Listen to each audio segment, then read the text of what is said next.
Welcome back to another episode of Out Loud Geek, where we discuss news and views about pop culture, science fiction, fantasy, food, cooking, the outdoors, and more.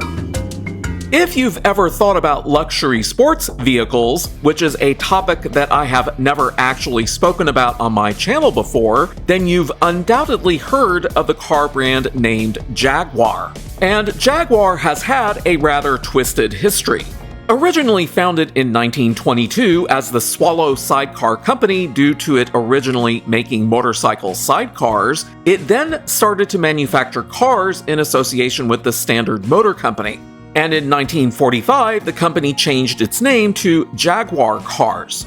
It then later merged with British Motor Corporation in 1966 and became known as British Motor Holdings, until it merged with Leyland Motor Corporation in 1968 and became known as British Leyland before it was nationalized in 1975 by the British government. But British Leyland eventually spun off Jaguar Cars in 1984 as a separate company, which was later purchased in 1990 by Ford. Then, after Ford bought Land Rover in 2000, it sold both companies to Mumbai, India-based car company Tata Motors in 2008. And in 2013, the two companies were merged into a single entity now known as Jaguar Land Rover as a single design, manufacturer, sales company, and brand owner for both Jaguar and Land Rover vehicles. Which brings us to the date of February 15th, 2021. That's when Jaguar Land Rover announced that all of the cars made under the Jaguar brand would be fully electric by the year 2025. And with 2025 only around 6 weeks away, Jaguar released a very insane, bizarre, and now highly mocked commercial that makes absolutely no sense whatsoever. But before proceeding, I'd like to ask everyone to please like this video, please leave a comment, please subscribe to support this channel, and please press the bell to receive notifications. Thanks! On November 20th, the New York Post published an article entitled "Elon Musk and Others Pile On Mocking Luxury Car Brand's Woke New Ad. Bud Light 2.0.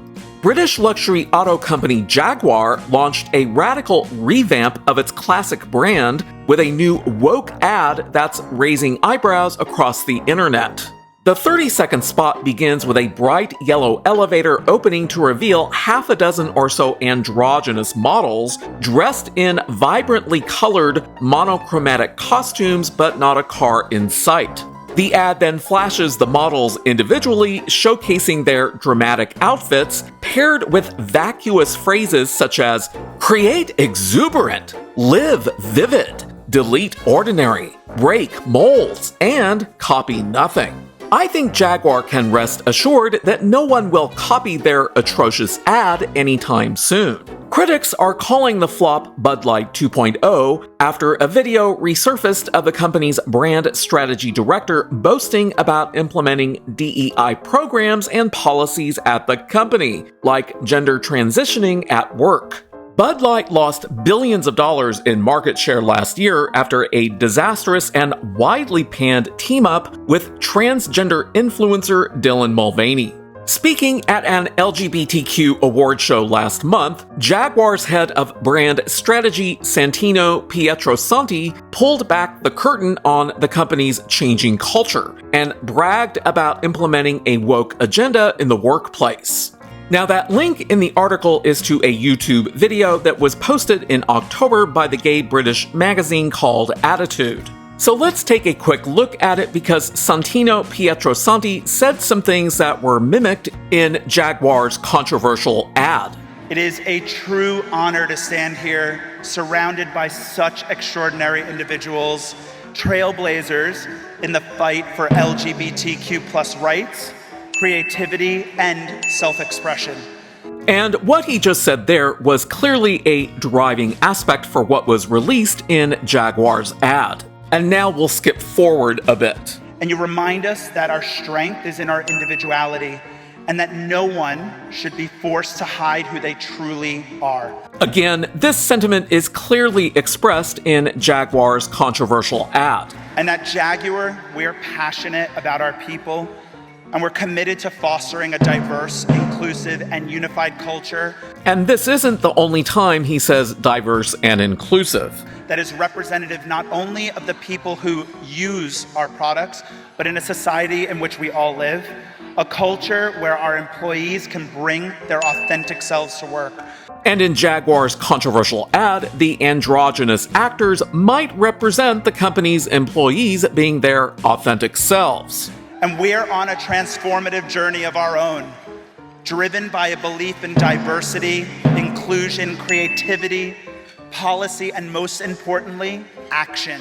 See, I told you that he said diversity and inclusion again, which he equates with creativity and action. Is this beginning to sound familiar yet? In his mind, it's very clear that there can be no creative action without woke identity politics taking center stage. And yet Boeing, which is significantly larger than Jaguar, recently completely shut down its DEI department and efforts as of the end of October.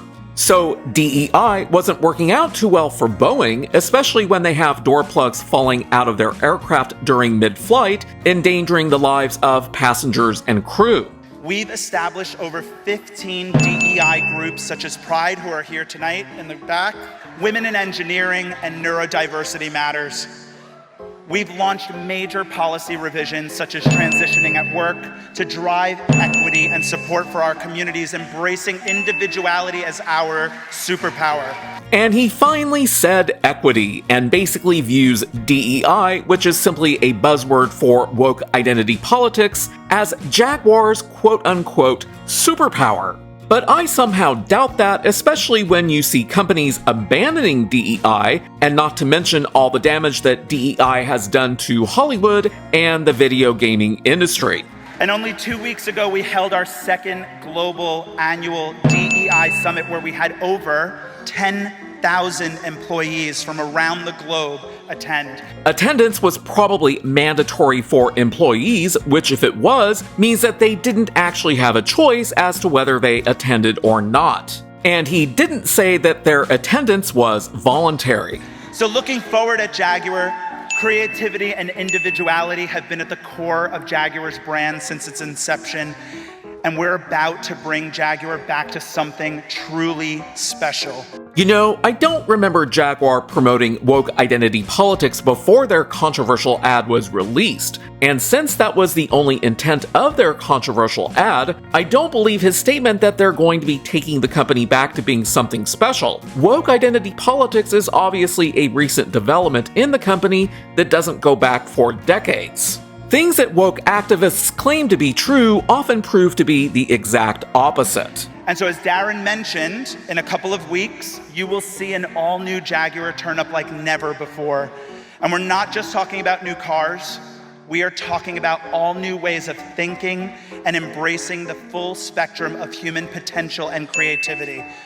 Because Jaguar has always stood for fearless originality, striving to be a copy of nothing. A copy of nothing? That's the final vacuous statement in Jaguar's controversial ad. And if you listen to him, at no point does he ever talk about any new car designs that Jaguar is planning to release. His entire discussion at the awards ceremony last month was about the company's embrace of woke identity politics, or DEI. As a car company, shouldn't new car designs take center stage, not woke identity politics? Because potential customers are going to be interested in a new car, not an ideological agenda.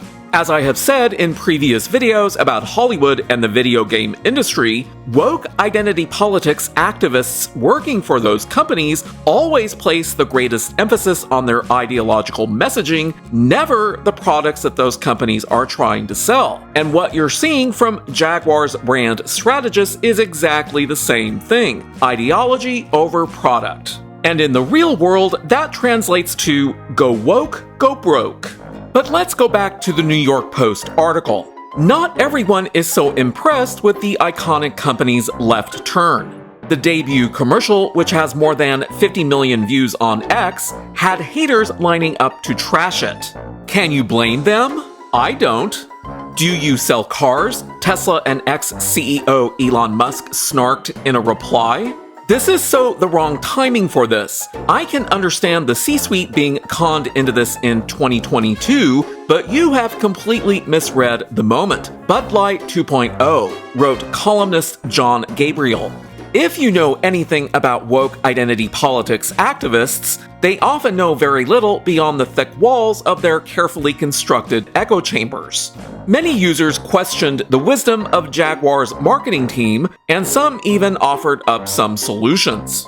"Hi Jaguar, I fixed your awful ad. It took 2 minutes," tweeted one user who attached a faux car ad featuring a scantily clad model standing beside a black luxury sedan.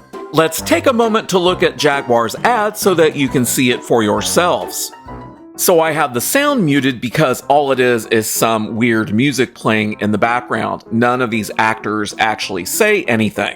So the yellow elevator doors open to reveal this bizarre group of clearly androgynous people who are dressed in yellow, red, pink, and orange. It's not an appealing color palette. And their faces are essentially emotionless and robotic throughout the duration of the commercial, much like how Amandla Stenberg acted throughout The Acolyte. Then they walk out of the yellow elevator and you see the commercial's first message, "Create exuberant," which is grammatically incorrect. Then there are these segments where only one of the actors is shown with an additional message. This one being "Live Vivid," which again is grammatically incorrect. Then you have this spinning guy with the message "Delete ordinary" before he paints over it. Then there's this woman wearing an orange dress and carrying a large yellow hammer and clashing with the aquamarine background with the phrase "break molds." The symbolism is somewhat questionable. Then all 8 actors walk into this Pepto-Bismol pink set. Then they stare at the camera briefly before turning their heads either to the left or the right and then back again in a rather robotic fashion before they stare at the camera again. Then they're shown walking out backwards with the phrase "copy nothing" being shown, which was alluded to by Jaguar's brand Strategist at last month's gay awards ceremony. And that's the end of the commercial. So does this commercial that focuses solely on a group of androgynous actors wearing monochromatic outfits as vacuous phrases pop up on screen with no cars ever being shown make you want to run out and buy a new Jaguar? I doubt it. At the very least, this is a prime example of very bad marketing. To me, this Jaguar ad had about as much appeal as the controversial and non-sequitur drag queen segment did during last summer's highly criticized opening ceremony for the Paris Olympics. The segment featured multiple drag queens gathered around an elongated table that was reminiscent of Leonardo da Vinci's The Last Supper painting as they watched a bizarre fashion show before being joined by a nearly completely naked man who was painted blue and was supposed to be depicting the Greek god Dionysus. So just as that entire inappropriate segment had absolutely nothing to do with the athleticism that's supposed to be celebrated at the Olympics, so too does this bizarre Jaguar ad have nothing to do with the selling of cars made by a well-known prestigious brand. In each of these cases, woke activists opportunistically co-opted an event that they knew would be watched by millions of people in order to push their message, which is exactly what the woke activists have been doing in Hollywood and the video game industry for several years now. That's what it always boils down to, which is what Jaguar's head of brand strategy, Santino Pietrosanti, hinted at during that October Gay Magazine's awards ceremony. But just as Hollywood and the video game industry have painfully discovered, when you go woke, you go broke. That is the looming future that awaits the Jaguar car company. Thanks for watching today, and a huge thanks to each and every one of you who has subscribed to support this channel. You can also find us on Facebook, Instagram, Threads, X, and Blue Sky by clicking on the links in the description. Until next time, this is Out Loud Geek.